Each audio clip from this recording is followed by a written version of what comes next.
Assalamualaikum warahmatullahi wabarakatuh. Perkenalkan, nama saya Muhammad Rivaldi Firdaus dari Program Studi Sistem Informasi Angkatan 2023 dengan NIM 2023081645. Di sini saya akan mempresentasikan dari mata kuliah pengujian dan penjaminan kualitas perangkat lunak. Nah, di sini pembahasannya yaitu dari proyek pengembangan perangkat lunak di mana penerapan model pengujian agile dalam pengujian perangkat lunak. Oke.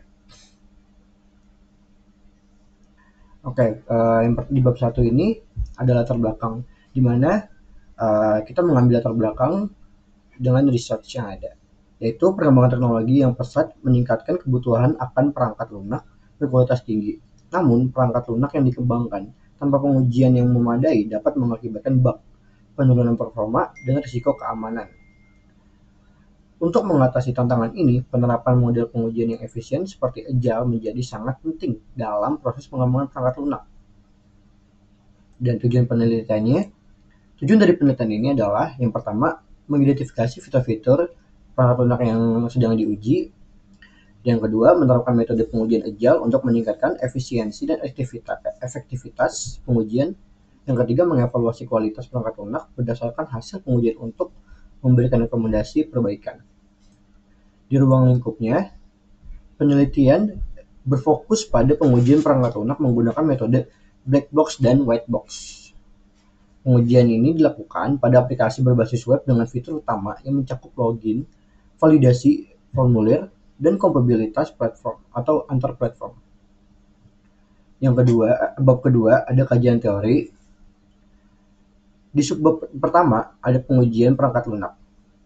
Yaitu pengujian perangkat lunak adalah proses evaluasi untuk memastikan bahwa perangkat lunak memenuhi spesifikasi dan bebas dari cacat.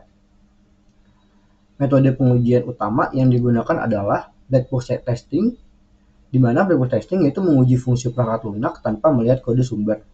Dan juga ada white box testing, di mana menguji jalur logika dalam kode sumber untuk memastikan keakuratan dan efisiensi. Sebab kedua, ada penjaminan kualitas perangkat lunak. Penjaminan kualitas perangkat lunak mencakup semua aktivitas yang dirancang untuk memastikan perangkat lunak yang dihasilkan dengan kebutuhan pengguna dan standar yang telah ditetapkan. Aspek utama yang dievaluasi meliputi yang pertama, keandalan, di mana keandalan mengukur jumlah dan jenis bug yang ditentukan. Itu ada performa, menilai kecepatan dan efisiensi perangkat lunak. Lalu ada keamanan, di mana keamanan memastikan bahwa perangkat lunak bebas dari kerentanan keamanan. Lalu ada kompatibilitas, memastikan perangkat lunak dapat berjalan di berbagai platform.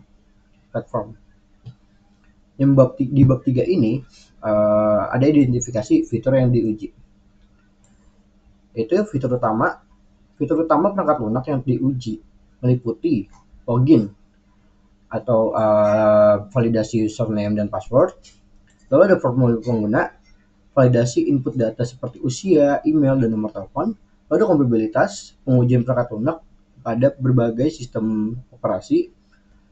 Lalu ada performa modul, di mana respon waktu aplikasi saat memproses data dalam modul laporan.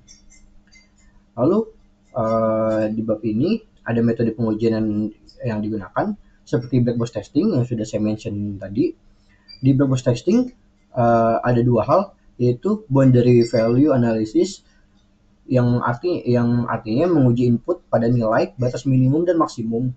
Contohnya seperti validasi usia pengguna dengan input 0 dan 120. Lalu ada equivalency partitioning, itu mengelompokkan input ke dalam kelas yang serupa untuk efisiensi pengujian. Lalu ada yang kedua itu white box testing.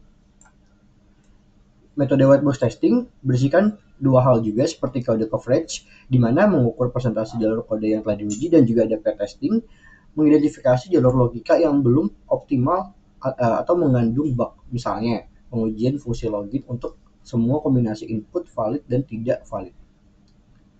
Di subbab 4.3 alat pengujian ini dilakukan dengan bantuan alat otomatisasi seperti Selenium untuk black box testing dan alat analisis statis untuk white box testing. Lalu ada bab yang kelima. Di sini bab kelima membersihkan hasil dan temuan dari pengujian, yaitu black box testing. Seperti yang dijelaskan tadi, ada boundary value analysis yang di mana artinya ditemukan bug pada validasi usia dengan input di bawah 0 yang tidak ditangani dengan benar. Lalu ada equivalency partitioning, tidak ada bug signifikan pada kelas input yang diuji. Lalu ada white box testing, seperti tadi ada kode coverage, 85% jalur kode berhasil diuji dengan sisa 15% pada modul laporan yang memerlukan pengujian lebih lanjut. Ada pair testing, yaitu ditemukan jalur logika pada fungsi pembayaran dan menyebabkan error pada kondisi tertentu. Lalu di bab yang terakhir ini ada evaluasi kualitas perangkat lunak berdasarkan hasil pengujian. Berisikan ada 5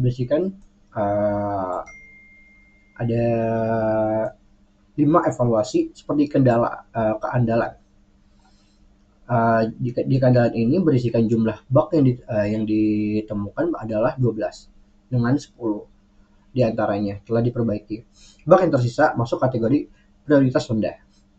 Lalu sebab kedua itu performa, di mana jumlah bug yang ditemukan adalah 12 dengan 10 diantaranya telah diperbaiki. Bug yang tersisa masuk kategori prioritas rendah juga. Lalu ada keamanan, tidak ada bug kritis pada jalur kode sensitif seperti login dan pembayaran setelah pengujian diulang. Lalu ada kompatibilitas, di mana aplikasi berhasil berjalan tanpa bug signifikan pada berbagai perangkat dan sistem operasi yang diuji. Yang terakhir ada rekomendasi, ada 4 rekomendasi. Yang pertama, segera perbaiki bug pada modul laporan untuk meningkatkan cakupan pengujian. Yang kedua, gunakan alat otomatisasi tambahan untuk memastikan pengujian menyeluruh pada sisa jalur kode. Yang ketiga, tingkatkan validasi input untuk menghindari bug serupa di masa mendatang. Yang terakhir, yaitu lakukan pengujian regresi secara berkala untuk menjaga kualitas perangkat lunak di setiap iterasi. Mungkin sekian presentasi dari saya. Sebelumnya mohon maaf. Wassalamualaikum warahmatullahi wabarakatuh.